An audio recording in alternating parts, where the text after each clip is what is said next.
Bismillahirrahmanirrahim. Bismillahirrahmanirrahim. Assalamualaikum warahmatullahi wabarakatuh.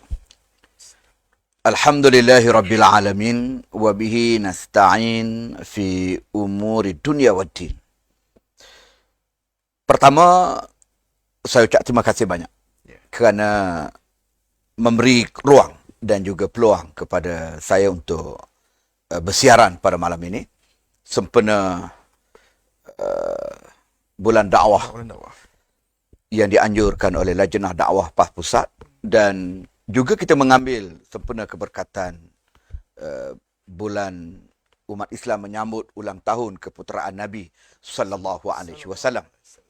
Dan malam ni kita akan bincang satu topik yang sangat penting sebenarnya apabila kita menyambut ulang tahun keputeraan Nabi sallallahu alaihi wasallam untuk kita fahami bersama, iaitu mengenai risalah yang dibawa oleh Nabi.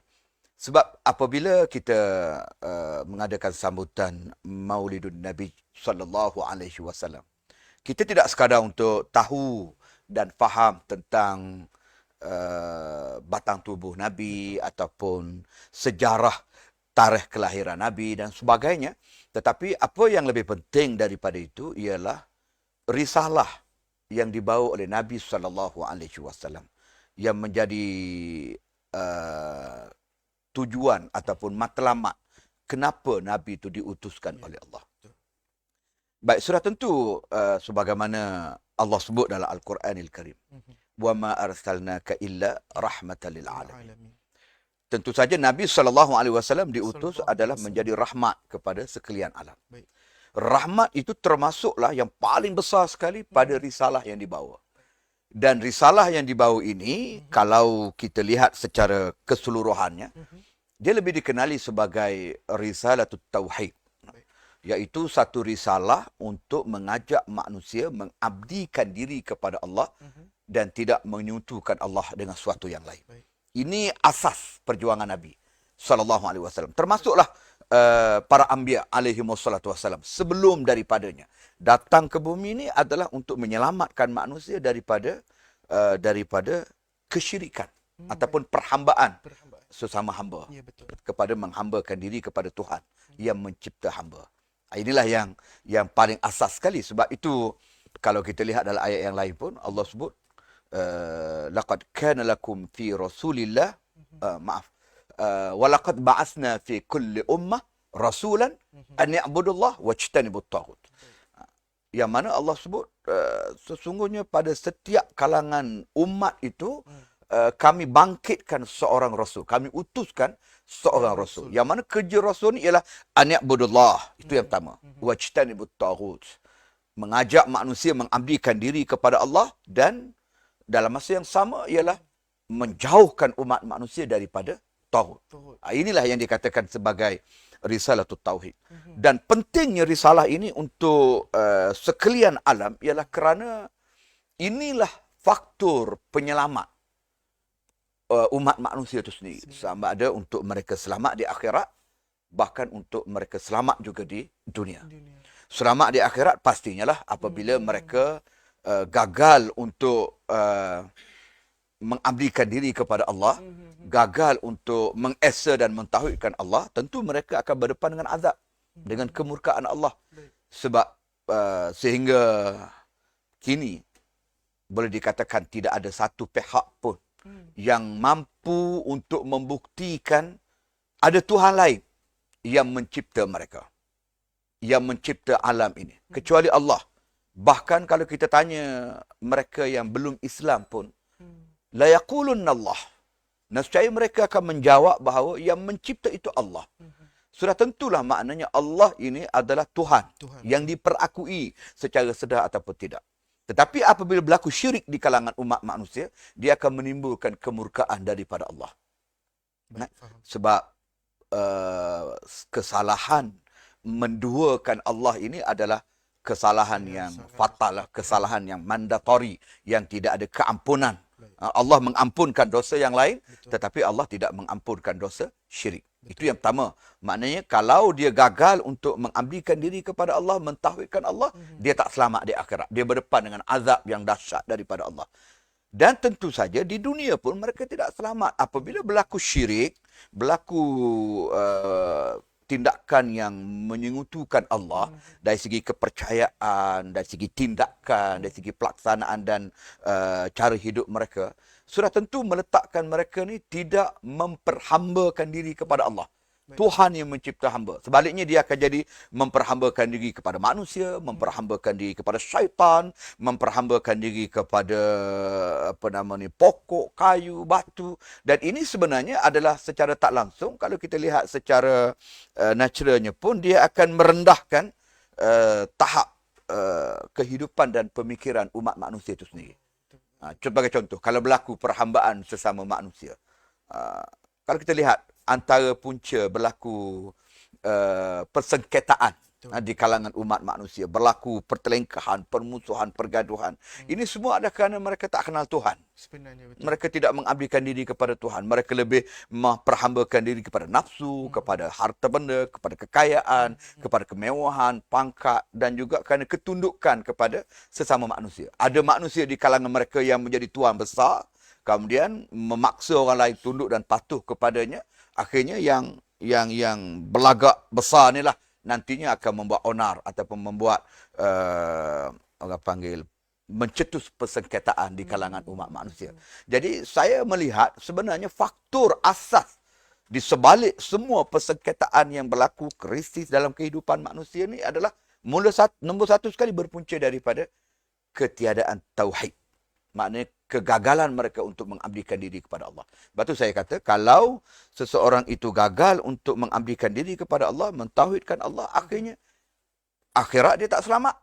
Dunia pun dia tak selamat. Dia akan tenggelam dalam kemusnahan yang dicipta oleh tangan-tangan mereka sendiri.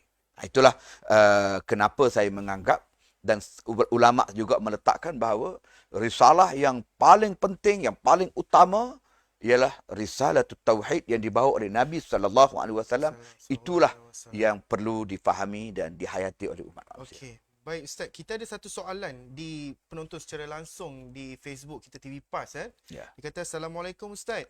Macam mana nak jawab kalau ada orang kata agama-agama yang ada ni menjadi punca manusia bertelingkah? Mungkin Ustaz boleh jawab berkait dengan soalan. Ya, terima kasih. Cantik soalan tu.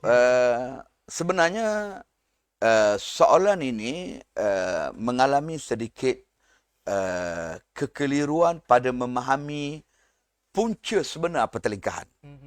Lalu disandarkan agamalah puncanya. Walhal pertelingkahan dan juga persengketaan yang berlaku itu adalah kerana mereka meninggalkan agama. Mereka gagal untuk mempraktiskan agama yang sebenar dalam kehidupan mereka. Sebab itu, kalau kita lihat dalam satu ayat Allah sebut, ثُمَّ جَعَلْنَاكَ عَلَى شَرِيعَةٍ مِنَ الْأَمْرِ فَاتَّبِعْهَا وَلَا تَتَّبِعْ أَهْوَاءَ الَّذِينَ لَا يَعْلَمُونَ. Kemudian kami telah jadikan engkau, wahai Muhammad, berada di atas syariat ini, iaitu peraturan agama yang telah ditetapkan oleh Allah Subhanahu wa taala. Fattabi'ha, kamu kena ikut syariat itu.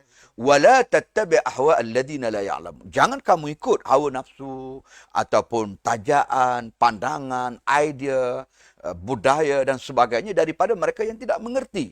Yang mungkin maksud tidak mengerti ni kadang-kadang setengah-setengahnya dia belagak tahu. Kononnya mereka ni buat sesuatu, kemudian dipatternkan gaya hidup dan cara hidup yang mereka lakukan disandar kepada agama. Lalu orang anggap, oh itulah agama. Walhal sebenarnya itu adalah suatu yang bukan daripada agama. Sebaliknya mungkin adalah ideologi-ideologi yang direka, yang dicipta oleh sebahagian. Baik. Jadi apabila gagal kita melaksanakan syariat ataupun agama yang telah ditetapkan oleh Allah Subhanahu wa taala, itulah punca pertelagahan. Bahkan kalau kita ikut betul agama, sebenarnya agama mengajar kita supaya, sebagai contohlah, kalau kita lihat kenapa berlaku peperangan, berlaku perkelahian, pergaduhan, ialah kerana emosi yang tak terkawal. Kemarahan yang gagal dibendung. Baik. Dalam agama kita diajar. Nabi ajar contoh la taghdab. Contoh hadis yang pendek lah, yang mudah kita hafal. La taghdab. Nabi ulang 3 kali. La taghdab, wala taghdab, wala taghdab. Jangan marah, jangan marah, jangan marah. Sehingga khulafak-khulafak dulu ataupun khalifah-khalifah dulu, sewaktu mereka mengambil para alim ulama, antaranya macam kalau tak silap saya lah, Harun al-Rashid, Khalifah Harun al-Rashid. Pernah dia mengambil seorang ulama, Ibnu Sirin, sebagai penasihat dia. Dan dia minta kalau dia dalam keadaan gagal mengawal emosi, dia minta para alim ulama ni nasihatkan dia. Dan kebanyakan nasihat yang diberikan kepada beliau ialah la taghdab, dengan menggunakan perkataan yang pernah diungkap oleh Nabi sallallahu alaihi wasallam supaya meredakan keadaan. Jadi apabila hilang emosi marah, maka tenang. Buat keputusan pun bijak. Boleh sempat berfikir untuk bertindak dengan matang. Jadi itu agama. Tapi hari ini, oleh kerana kita tak ikut agama, tak ikut syariat, tak ikut panduan yang diajar oleh Nabi SAW. Akhir sekali, benda kecil je kadang-kadang. Benda kecil je pun. Kita jadikan dia sebagai satu asbab untuk bertelingkah. Gagal untuk mengawal perasaan. Bukan saja Nabi sebut la taghdab itu, jangan marah, patut biar begitu. Dalam hadis yang lain Nabi ajar kalau ada mekanisme dia. Contoh, kalau kamu tengah marah dalam keadaan berdiri, kamu duduk. Kalau duduk masih lagi marah, baring. Maknanya dia ada kaedah-kaedah untuk memastikan kita ni tidak bertindak dalam keadaan emosi tak terkawal. Itu satu contoh kecil daripada banyak contoh bagaimana agama itu meruntun kita ke jalan yang benar dan memandu kita kepada jalan yang selamat. Jadi kegagalan melaksanakan agama itu sebenarnya yang menjadi punca persengketaan. Contoh, pertembungan antara mazhab. Okey. Kadang-kadang isu kecil, isu semayang subuh tak baca kunut umpamanya kan. Jadi isu. Ada yang tak pergi ke masjid ni kerana tak ada kunut. Ada yang pergi ke masjid ni kerana saya pernah sekali saksi satu pergaduhan kes tunjuk jari waktu tahiyat. Apabila dia tengok ada seorang hamba Allah masa tahiyat jari dia bergerak begitu, dia pegang jari kau tu, dia kepak. Bagi dia maknanya itu satu tindakan yang seperti bermain-main dengan semayang. Macam bergerak tak sah semayang kata dia. Walhal kalau kita kaji betul mengikut ilmu yang betul, mengikut disiplin fiqh Islam yang betul, sebenarnya ada pandangan-pandangan ulama yang membenarkan, ada mazhab-mazhab yang menggunakan kaedah itu. Kalau kita Syafi'i biasanya apabila sebut asyhadu an la ilaha illallah baru kita angkat jari. Tapi ada mazhab lain dia daripada awal lagi terus jari dia bergerak.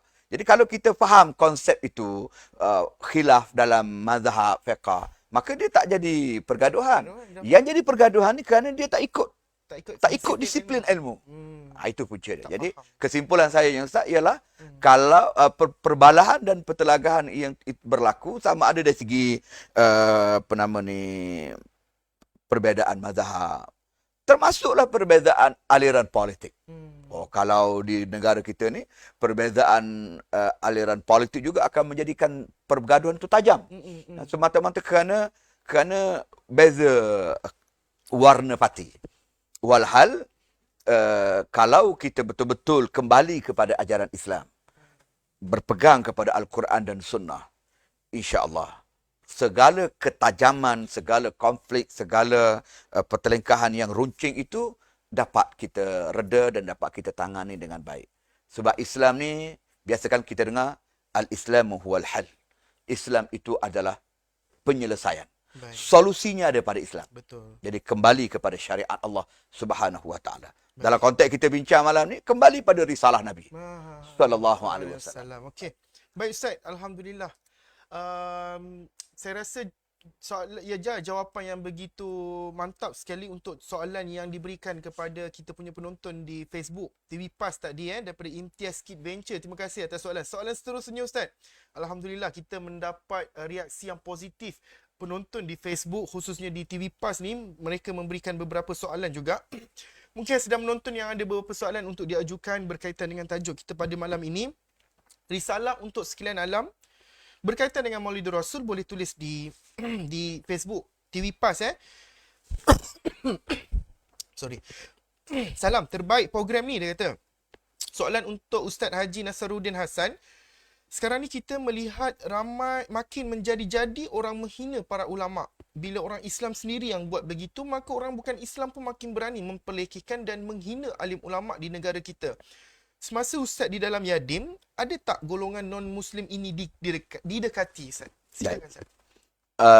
Terima kasih atas persoalan yang dikemukakan. Yang pertama, sebelum itu, saya suka untuk menegaskan bahawa apabila kita mengamalkan sunnah Nabi SAW ataupun mempraktiskan konten ataupun kandungan risalah yang dibawa oleh Nabi SAW, maka dia akan menjadikan kita ni hidup dalam keadaan tenang, sejahtera, harmoni, mendapat berkat daripada Allah Subhanahu Wa Taala. Kerana ajaran agama ini dia merangkumi semua aspek, sama ada pembentukan lahiriah yang kita panggil kepribadian, akhlak, termasuklah dia membentuk spiritual. Dia membentuk kerohanian yang akan menjadikan kita jernih dalam berfikir, jernih dalam bertindak. Dia sebab semua tindakan-tindakan kita, dalam ucapan kita, dalam tindakan kita, ataupun penglibatan kita dalam bidang apa saja, sosial, ekonomi, politik, nak jadi baik, perjalanan itu dia datang daripada spiritual yang jernih, yang telah pun orang panggil dibersihkan dengan agama. Ataupun istilah saya guna, maknanya hati kita dibasuh dengan air basuhan agama, supaya hati kita ni menjadi jernih dan bersih. Maknanya tidak cepat buruk sangka, tidak cepat bersikap jahat, prejudis dan skeptikal pada setengah pihak, ataupun lebih jahat lagi ialah terdorong untuk mencipta fitnah dan juga perkara-perkara yang tak betul semata-mata kerana kita nak memuaskan kemahuan kita dan hati kita. Contoh, daripada persoalan tadi, antara yang menyebabkan orang hina para alim ulama kita, orang hina agama kita, bukan setakat alim ulama, bahkan orang hina Tuhan kita. Kenapa? Allah sebut dalam Quran. Jangan kamu hina Tuhan mereka, nanti kelak mereka akan hina Tuhan kamu. Allah dah ajar dah kaedah tu. Jadi kalau begitu, walaupun mereka tu bukan Islam, kita tak boleh nak hina Tuhan mereka. Betul, pada pandangan Islam, pada agama kita, agama mereka tu salah. Pada pandangan agama kita, kita pandang agama mereka salah. Dan Tuhan mereka juga itu bukan Tuhan pada kita. Tuhan kita ialah Allah Jalla wa'ala. Tetapi Allah ajar satu akhlak, satu adab, satu etika, satu kaedah untuk menjamin kehidupan yang aman, sejahtera di kalangan umat manusia. Kita jangan hina. Jangan hina Tuhan mereka. Kenapa Allah larang kita jangan hina Tuhan mereka? Sedangkan Tuhan mereka tu sebenarnya bukan Tuhan. Sebenarnya adalah salah dan batil. Kenapa Allah larang kita hina? Sebab bimbang nanti dengan tanpa ilmu, dengan ketiadaan hidayah, mereka juga akan hina Tuhan kamu nanti. Jadi sama juga dalam konteks tadi. Kalau kita suka bercakap, suka menghardik, suka dalam percakapan kita ni, suka menghardik, suka menghina orang, tak pelik kalau orang hina kita balik. Betul. Tak pelik kalau orang bertindak balas kepada tok guru kita balik, alim ulama kita balik. Jadi oleh kerana itu, caranya ialah dalam konteks dakwah, kita jangan sampai ke peringkat menghina orang lain tanpa asas, tanpa sebab, yang nantinya pulangan dia akan hina balik kita. Jadi kita pula tak tahan. Macam contoh berlaku pergaduhan di kalangan ialah di kalangan masyarakat di zaman Nabi dulu. Nabi tegur, jangan kamu bergaduh sampai kamu maki mak ayah dia. Sebab nanti dia akan maki balik mak ayah kamu. Tak pasal-pasal mak ayah kita yang tak terlibat dengan pergaduhan itu dimaki hamun kerana sikap kita yang orang panggil melampau dalam perbezaan, melampau dalam perbalahan. Mungkin berlaku perbalahan dan pertengkaran kerana faktor-faktor tertentu, tapi Islam melarang kita supaya jangan melampau. Sebaliknya cepat kendur, cepat mencari jalan penyelesaian. Kalau ada pertelingkahan, nombor satu langkah kita sebagai seorang Muslim ialah berusaha untuk mencari jalan penyelesaian. Macam mana untuk boleh kita selesaikan pertelingkahan dan pertikaian itu. Itu yang pertama. Jadi yang keduanya sudah tentulah bagi kita nak menyelesaikan perkara ni, kita kena banyak buat, orang panggil, duduk bersama. Istilah orang sekarang dia guna engagement. Kena buat hubungan. Jadi kadang-kadang apabila kita duduk jauh ni, si A buat tanggapan bukan-bukan pada si B, si B buat tanggapan yang bukan-bukan pada si A. Walhal apabila kita duduk sekali minum kopi, tak ada isu pun. Macam tu je. Contoh dalam isu politik dalam negara kita sekarang ni. Kalau tengok dalam Facebook, tengok dalam Twitter, tengok dekat peta-peta ceramah, bergaduh main. Tapi di parlimen sama. Tapi kadang-kadang kalau tengok mereka boleh minum air sekali duduk di kedai kopi, boleh bincang, boleh settle lah segala isu-isu yang sengit itu. Sebab sebenarnya penyelesaian di kalangan kita ni perlukan kepada kita banyak duduk bersama, bersemuka. Sebab itulah masa saya jadi yang dipertua Yadim dulu, banyak aktiviti kita buat bersama dengan non-Muslim juga. Bahkan saya guna perkataan not yet Muslim. Tidak sangat guna perkataan non-Muslim. Sebab kita guna perkataan belum lagi Islam ataupun belum Islam itu lebih dekat dan lebih lunak. Mungkin boleh jadi lepas ni mereka akan menerima Islam. Jadi saya menghantar surat bertemu dengan pemimpin-pemimpin agama selain daripada Islam, termasuk Kristian, Katolik. Di Pulau Pinang saya pergi di gereja besar Pulau Pinang. Pergi atas nama Yadim. Peringkat awal memang mereka tak terima kedatangan kita sebab sebelumnya dia kata Yadim ni satu agensi yang keras, yang radikal. Jadi apabila saya kata kita berjumpa dulu, kemudian kita bincang tengok. Lepas itu baru kamu boleh buat keputusan ataupun buat judgement ke atas apa sebenarnya Yadim ini. Jadi akhirnya pujuk terimalah, setuju untuk berjumpa. Jadi bila kita berjumpa, kita bincang, saya beri sudut pandang Islam terhadap kehidupan masyarakat dalam semua aspek lah, sosial, ekonomi, politik, negara, pentadbiran, pengurusan. Akhir sekali, kalau inilah yang dibawa oleh Yadim dan inilah yang dibawa oleh Islam, dia kata, tidak ada sebab kenapa kami nak memusuhi. Akhirnya dia buat kunjung balas pada kita balik. Lepas tu kita pun buat pertemuan banyak dengan Kristian, dengan Hindu Sanggam dan beberapa pihak ketua-ketua agama yang lain lah, Buddha, begitu. Jadi maknanya memang dakwah kita ni tak terbatas kepada sesama orang Islam sahaja. Memang sasaran kita pun ataupun orang panggil mad'u kita pun termasuk di kalangan not yet Muslim. Baik. Okey, Ustaz. Tajuk kita berbalik, kita ada soalan sikit kat sini. Ni soalan daripada saya lah nak tanya. Nabi ni dah jauh daripada kita 1000 tahun lebih, kan? Dah jauh daripada kita dan sekarang ni kita hidup hanya mendengar kisah Nabi, hadis-hadis Nabi, risalah-risalah Nabi pada hari ini. Dan ulama-ulama besar pun dah tinggalkan kita juga, yang mana mereka ialah antara mazhab-mazhab tu. Sekarang ni zaman yang kita duduk ni, kita tengok golongan agama ada juga yang bertelagah, even yang sama-sama yang tahu pasal risalah-risalah Nabi ni, yang ni.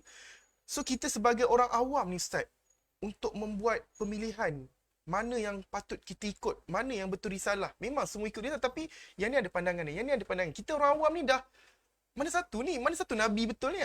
Mungkin Ustaz ada jawab untuk orang awam macam saya ni, Ustaz. Ya, kalau kita tengok pada ayat yang Allah sebut dalam suratul Ahzab, ayat 31.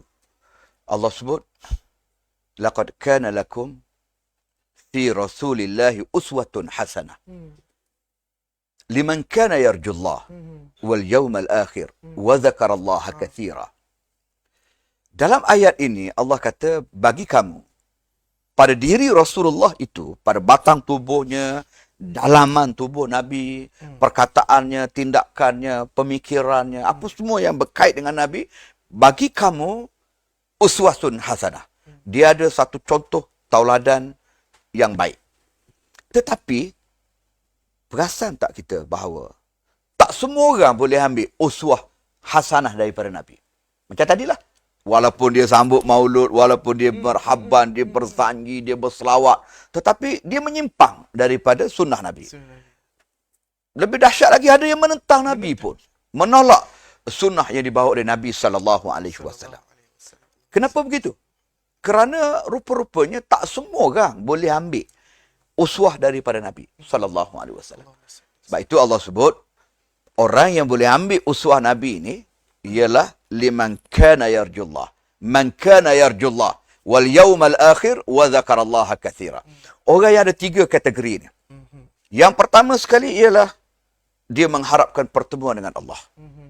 Maknanya dia mengharapkan redha Allah. Dia cinta Allah, dia kasih Allah. Orang yang sedia tunduk pada Allah, orang yang sedia mahu taat kepada Allah, orang yang bersedia untuk menjadi dirinya hamba kepada Allah, maknanya dia ni tak sabar-sabar mengharap pertemuan dengan Allah, mengharapkan redha Allah, orang ni dia boleh ambil contoh tauladan daripada Nabi SAW.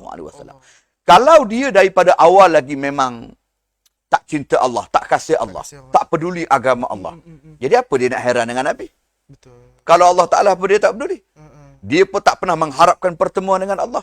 Dia tak berani pun nak berdepan dengan Allah.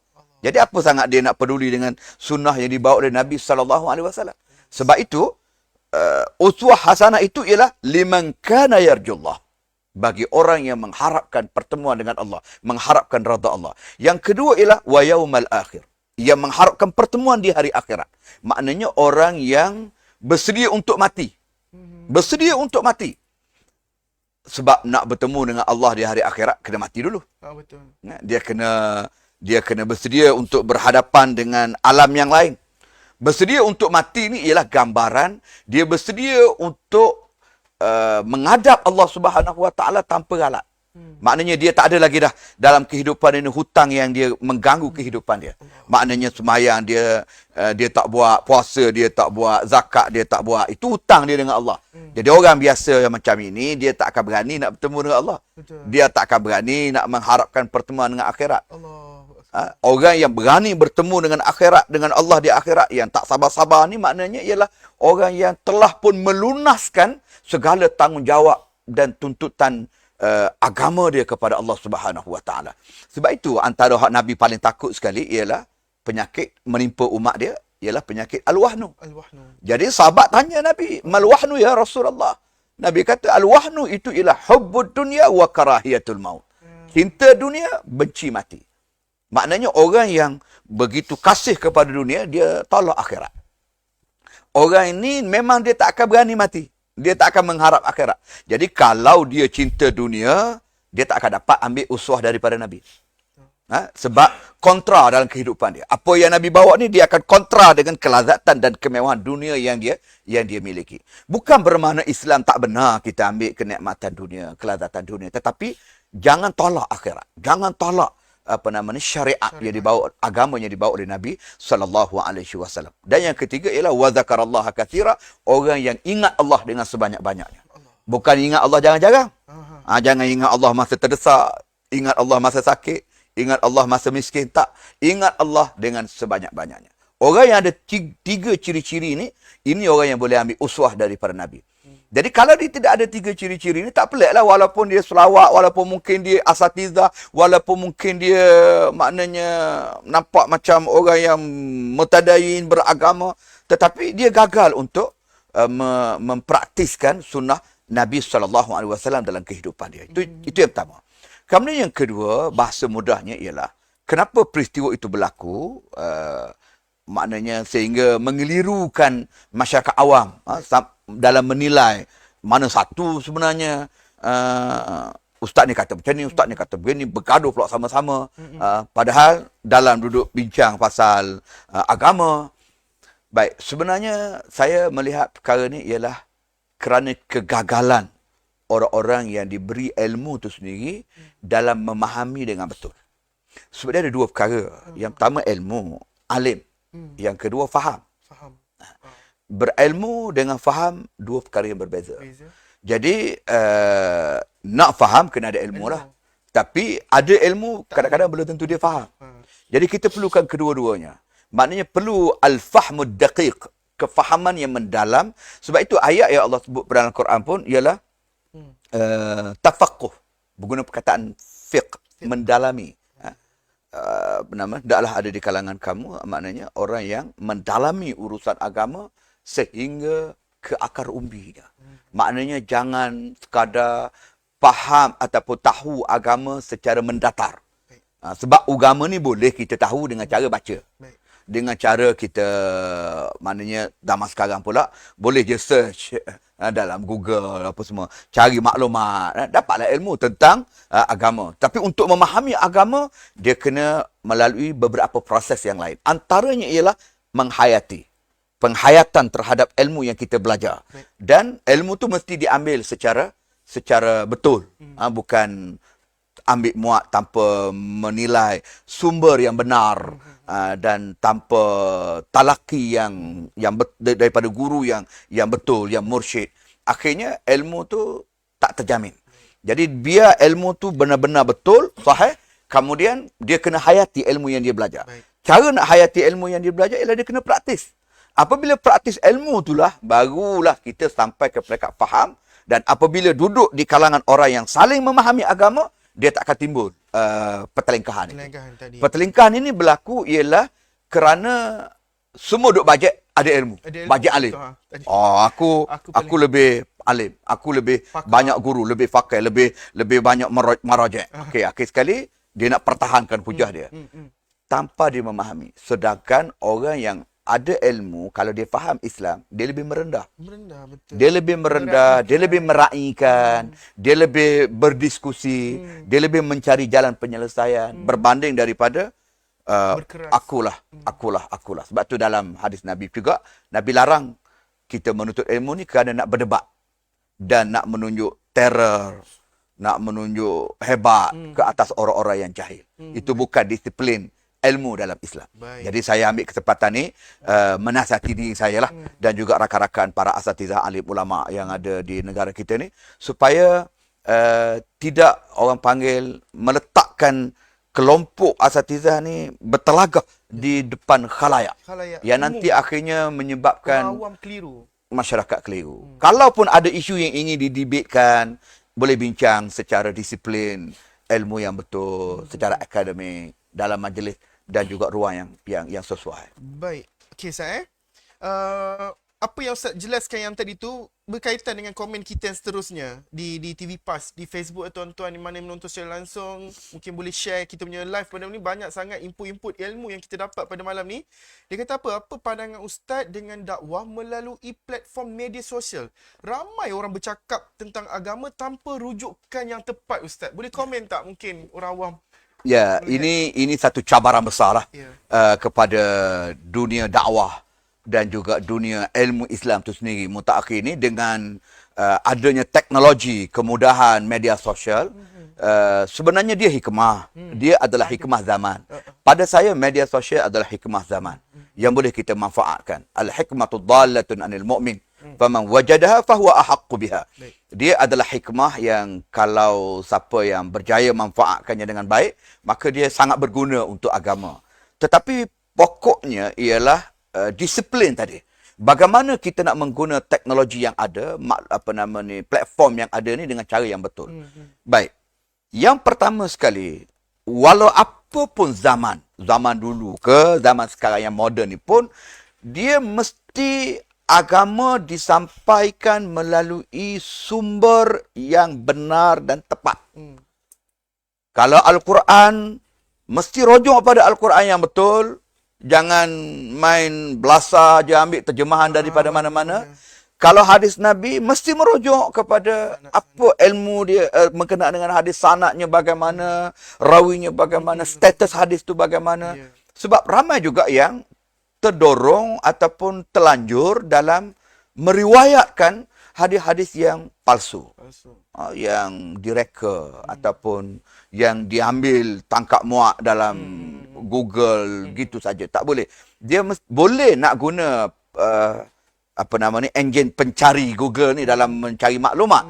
Tetapi kita mesti ada asas ilmu yang kuat untuk menentukan bahan yang kita cari ni, yang kita dapat daripada hasil cari itu betul. Sebab alat tu memudahkan untuk kita mencari. Tetapi untuk menentukan benar ataupun tidak bahan yang kita cari itu, ilmu tadilah. Mesti merujuk kepada sumber yang betul. Jadi jangan kita terlalu orang panggil gelabah sangat nak mengejar rating, nak mengejar hit follower yang tinggi. Maka kita nak jadi orang yang pertama menyampaikan, kita nak menjadi orang yang paling viral dalam membawa dan mengangkat sesuatu isu tanpa kita menilai kepada kesahihan dan ketulinan maklumat yang kita nak sebarkan. Baik. Ini disiplin. Disiplin ni sebenarnya terpakai kepada semua. Jadi kalau orang yang menggunakan platform, tak kira TikTok ke Facebook ke dalam menyampaikan ilmu, tapi tidak meletakkan disiplin ni perkara yang paling asas, maka dia sebenarnya bukan orang yang berilmu. Oh, okey. Ni kadang-kadang zaman sekarang ni murah sangat gelaran ustaz ni pun. Semua orang boleh dapat ustaz. Boleh cakap agama sepatah dua je ustaz. Ustaz, Tak. boleh baca Quran sikit, ustaz. Ustaz tak. Dia tidak begitu. Dia sebenarnya ilmu ni ada disiplin yang ketat. Betul. Kalau ilmu ni tak ada disiplin yang ketat, maka rosaklah agama. Rosaklah agama. Bagus menggunakan platform media sosial ni sebab dia pantas. Dia boleh menyampaikan maklumat dengan begitu cepat. Tapi itulah, kena pastikan disiplinnya. Sebab kegagalan kita berpaksi kepada sumber ilmu yang benar sebelum kita sebar. Kita bimbang kita menyebar perkara yang batil. Bayang berapa ramai yang telah akses dengan maklumat yang kita sebar, dengan pantas dan lajunya media sosial itu. Maka sudah tentulah kebinasaannya akan kembali kepada kita. Dosa menyebar berita palsu, dosa menyebar maklumat-maklumat yang salah akan balik pada kita. Ini yang Nabi sebut di akhir zaman, maklumat begitu pantas, fitnah begitu cepat tersebar sampai merentas ufuk yang begitu jauh, tak terkawal. Jadi boleh jadi walaupun zaman Nabi itu Nabi sebut tu tak ada lagi WhatsApp, tak ada lagi TikTok, tapi inilah dia realiti yang sedang kita hadapi. Ya. Baik. Okey.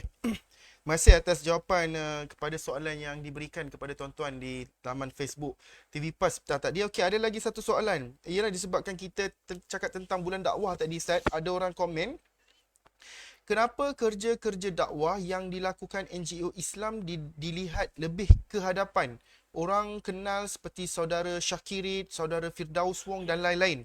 Adakah program-program dakwah agensi-agensi kerajaan kurang tenaga mahir dalam media sosial hari ini, Ustaz? Silakan, Ustaz. Banyak faktor lah. Banyak faktor. Untuk kita lihat secara saksama dalam kerja-kerja dakwah ni sebenarnya masing-masing mempunyai ruang ataupun skop yang mereka ambil sendiri.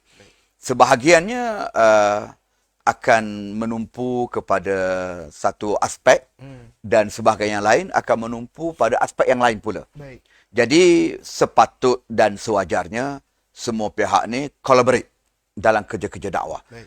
Saya masih ingat sewaktu saya di Yadim dulu, kita telah mengumumkan bahawa Yadim menjadi dermaga tempat berlabuhnya para NGO dakwah. Maknanya kita mengumpulkan semua agensi-agensi, tak kira individu, NGO, termasuk agensi kerajaan untuk collaborate bersama dalam menyampaikan kerja-kerja dakwah. Jadi itu sepatutnya dilakukan dan sepatutnya diwujudkan sepanjang masa lah. Jadi mungkinlah kerana NGO ni dia tak ada kekangan daripada pihak tertentu. So dia bebas dan dia lebih luas cakupan dia.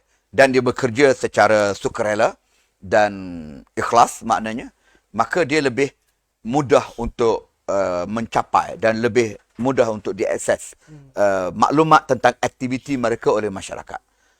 Berbanding dengan agensi-agensi yang lain yang mungkin hanya ditetapkan skop dia hanya pada bidang-bidang tertentu. Akhirnya dia tidak terdedah kepada maklumat umum. Itu sangka baik saya lah. Kenapa berbeza-beza satu pihak dengan satu pihak yang lain dalam ianya dikenali oleh masyarakat terhadap kerja-kerja dakwah yang dilakukan. Tetapi boleh jadi juga kerana kegagalan untuk all out dalam kerja-kerja dakwah. Sebab ada setengah pihak tanpa saya menyebut siapa-siapa lah. Baik. Ini adalah sebagai iktibar umum. Baik. Ada setengah-setengah pihak menjadikan kerja-kerja dakwah ni sebagai satu aktiviti yang bermaksud tertentu. Nak cari income ke, Menunggang. bolehlah kita nak guna, maknanya memperalatkan, maknanya kita menjadikan satu kerja-kerja dakwah ni sebagai satu alat. Jadi saya rasa itu tidak wajar lah. Baik. Kalau ada itu tidak wajar lah. Tapi saya percaya jumlahnya tidak besar. Cuma umumnya mempunyai bidang-bidang tertentu. Jadi kalau kebetulan NGO itu ataupun individu itu famous, pandai, mempunyai mekanisme yang hebat, pendekatan yang baik, ataupun tenaga kerja yang besar, yang ramai, maka dia mungkin lebih dikenali. Baik. Tapi saya setuju juga mungkin kerana kepakaran dan kemahiran kerja-kerja yang banyak juga pihak yang stereotip dalam kerja-kerja dakwah. Baik. Yang akhirnya begitu sajalah tahap prestasi dakwah yang tidak berkembang. Jadi kalau ada satu pihak yang mampu untuk membawa wow factor ataupun faktor-faktor advantage pada kerja-kerja dakwah, dia akan lebih terkedepan.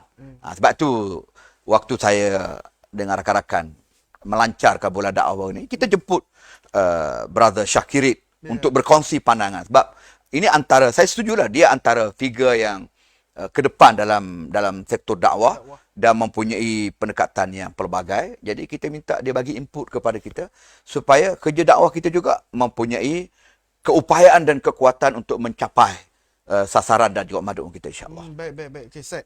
Sebelum kita pergi kepada soalan penutup, saya ada juga, ni soalan saya sendirilah. Saya terfikir, tak tahulah soalan ni kontroversi ke tak. Bila kita sebut tentang golongan-golongan yang para habib ke ataupun siapa-siapa, kita kadang-kadang kita melihat keterujaan tu, kadang-kadang kita takut melebihan. Mungkin Ustaz boleh memberi sedikit garis panduan bagaimana kita untuk melahirkan ataupun membezakan kecintaan kepada Nabi dan juga kepada manusia itu sendiri yang mungkin dilihat sebagai hampir kepada Nabi. Ya. Bila-bila pun dan pada apa situasi pun, khairul umur awsatuha. Pendekatan ataupun sikap yang terbaik yang perlu ada pada kita ialah bersederhana dan berpada. Bukan saja pada isu yang dibangkitkan tadi. Isunya bukanlah isu habaib ke ataupun siapa-siapa. Tapi isunya ialah sikap individu dan pihak tertentu yang terlalu orang panggil keterlaluan, melampau dalam menghargai, dalam menghormati, dalam memuliakan, melebihi daripada tahap yang sepatutnya. Sampai peringkat memuja umpamanya pun salah. Tak boleh, kita tak boleh. Sama juga sampai menghargai dan memuliakan Nabi sampai menganggap Nabi itu Tuhan, anak Tuhan pun salah. Ataupun menganggap para sahabat itu Nabi pun salah. Dia nak menganggap sesuatu, nak menerima, memuliakan, menilai sesuatu, biar kena pada tahap dan limit dia lah. Jadi kalau kita cinta pada Nabi SAW, jadi kecintaan yang kita berikan kepada Nabi itu mestilah mengatasi segala-galanya di kalangan makhluk. Jangan sampai mengatasi Allah. Dia begitu dia punya limit dia. Betul. Sebab itu yang dia ajar pun. Sama juga apabila kita mengasihi ahli keluarga kita, mak ayah kita. Memang sayang, memang kasih, tapi jangan sampai mengatasi Nabi sallallahu alaihi wasallam. Itu dia punya limit dia. Jadi biar kita tahu letak kena sesuatu tu pada tempat dia. Jadi apabila kita menganggap sesuatu, memuliakan sesuatu, melebih-lebih, melampau-lampau sampai memuja, ada sampai peringkat menyembah pun ada. Jadi ini salah lah. Dan ini tak dibenarkan dan tak diajar oleh agama. Baik, Ustaz. Okey, Ustaz. Sebelum penutup, ada lagi last minute ni, soalan last corner ni. Dia kata daripada Muhammad Faiz Ahmad Rusdi. Kita raikanlah soalan sebelum terakhir ni. Assalamualaikum, Ustaz. Boleh huraikan sabda Rasulullah SAW bahawa setiap 100 tahun Islam akan menguasai dunia? Mungkin boleh jawab. Dia berkenaan dengan hadis yang bersifat orang panggil masa depan ataupun busyrayat. suatu gambaran yang akan datang ni, sebenarnya telah pun disebut oleh para ahli ulama, termasuklah uh, tentang kelahiran mujaddid pada setiap 100 tahun yang akan diperbaharui urusan umat Islam. Bukan memperbaharui agama. Agama tu agama Islam lah. Agama yang sama. Tetapi memperbaharui urusan umat Islam, kepimpinan umat Islam. Itu adalah suatu yang valid. Diterima dalam di kalangan alim ulama. Walaupun ada khilaf pandangan dari sudut itu, tetapi ianya valid. Sebab dia adalah suatu yang bersesuaian dengan sifat Islam itu sendiri. Islam itu adalah salihun likulli zaman wa kulli makan. Maknanya Islam itu adalah suatu agama yang relevan, yang sesuai dengan semua zaman dan semua tempat. Jadi kalau Islam tu statik, dia tak ada perubahan, tak ada pengembangan, maka mungkin hari ini tak sesuai lah kita nak amalkan Islam. Berbanding Islam yang dibawa oleh Nabi lebih 1400 tahun yang lalu.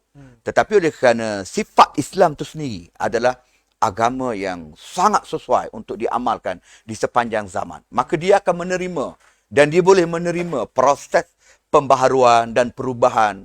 Dan disebut 100 tahun itu adalah kerana biasanya pada perenggan itulah berlaku perubahan-perubahan yang besar dalam kehidupan sebuah tamadun dan peradaban. Itu secara hikmahnya lah.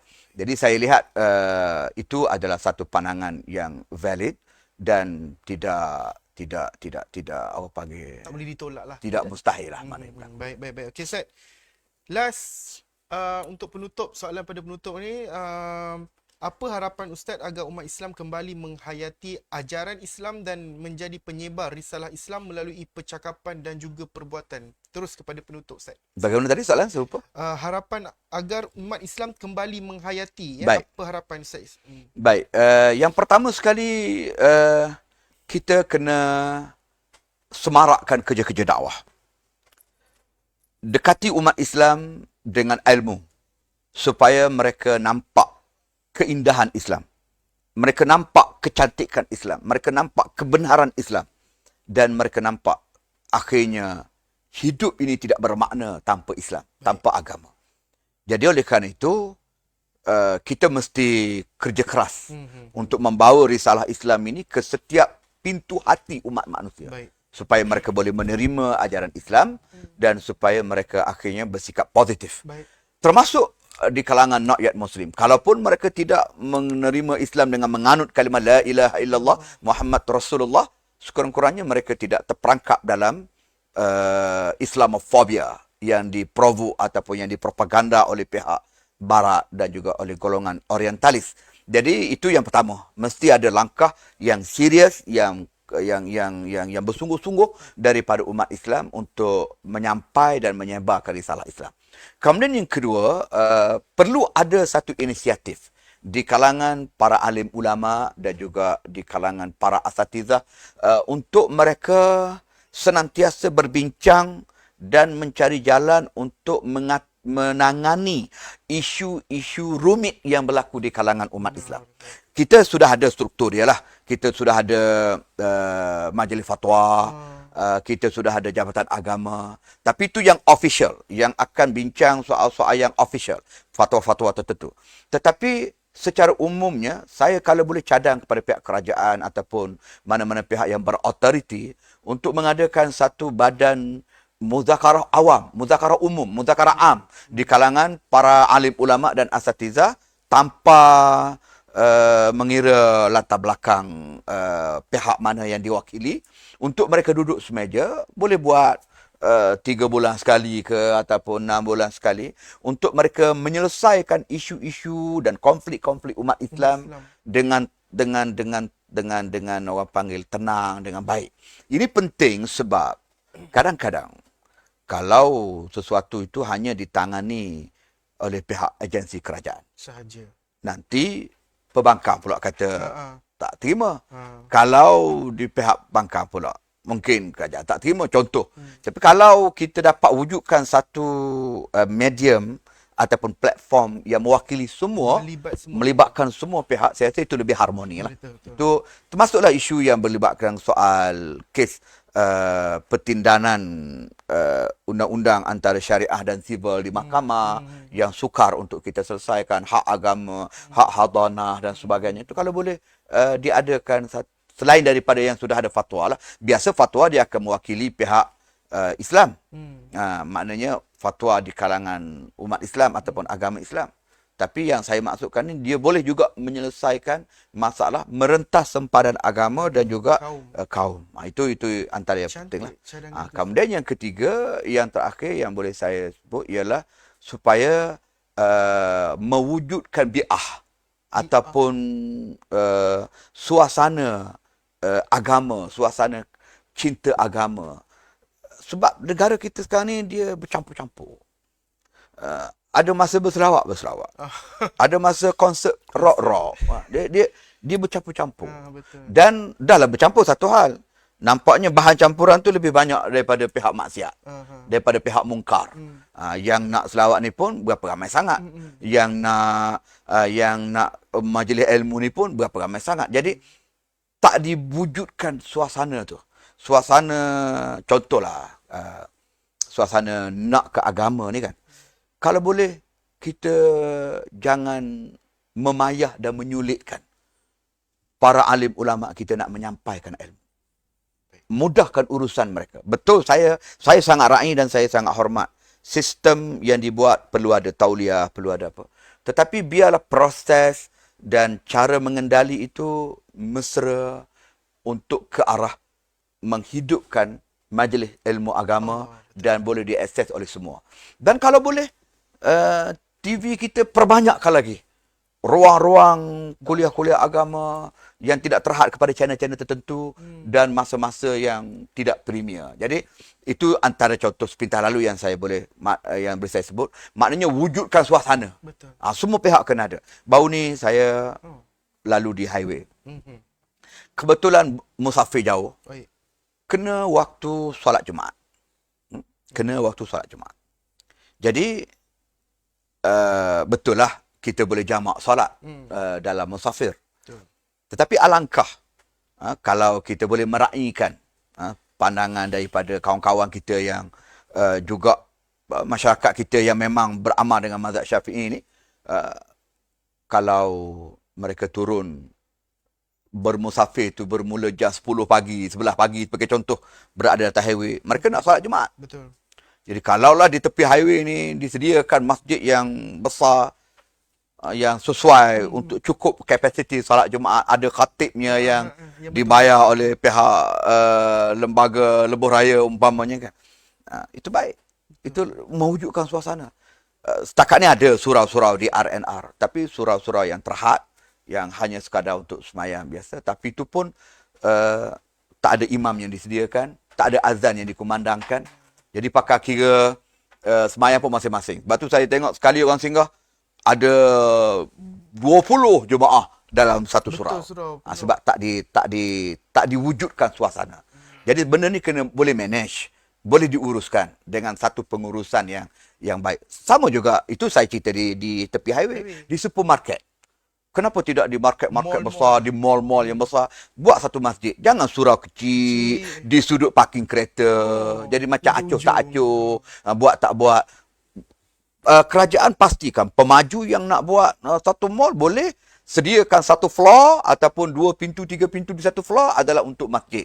Dan bayar gaji, bayar allowance seorang azan, jadi bilal dan juga jadi imam, dan juga bagi kuliah pula dalam mall tersebut. Jadi kalau wujud suasana-suasana nak ke agama begitu, insya-Allah lah akan berlakulah penghayatan dan pelaksanaan Islam di kalangan masyarakat. Allah. Baik Ustaz, alhamdulillah kita ke udara lebih kurang sejam lebih bersama dengan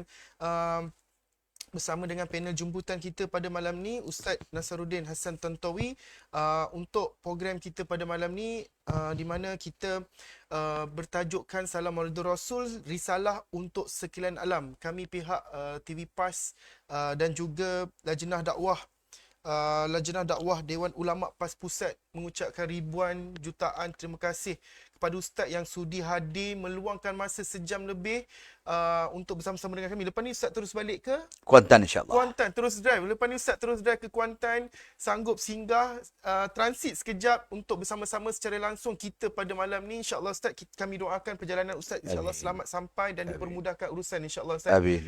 Yang itu saya rasa akhir. Terima kasih kepada tuan-tuan dan puan-puan menonton, konsisten menonton, komen, memberi soalan kepada kami, memeriahkan lagi suasana sambutan Maulidur Rasul kita pada kali ini insya-Allah. Yang itu saja, kami minta maaf sekiranya ada kekurangan ya. Kami minta maaf kalau ada tersalah terkasar bahasa. Insya-Allah saya akhiri, wabillahi taufik wal hidayah. Wassalamualaikum warahmatullahi taala wabarakatuh. Waalaikumsalam warahmatullahi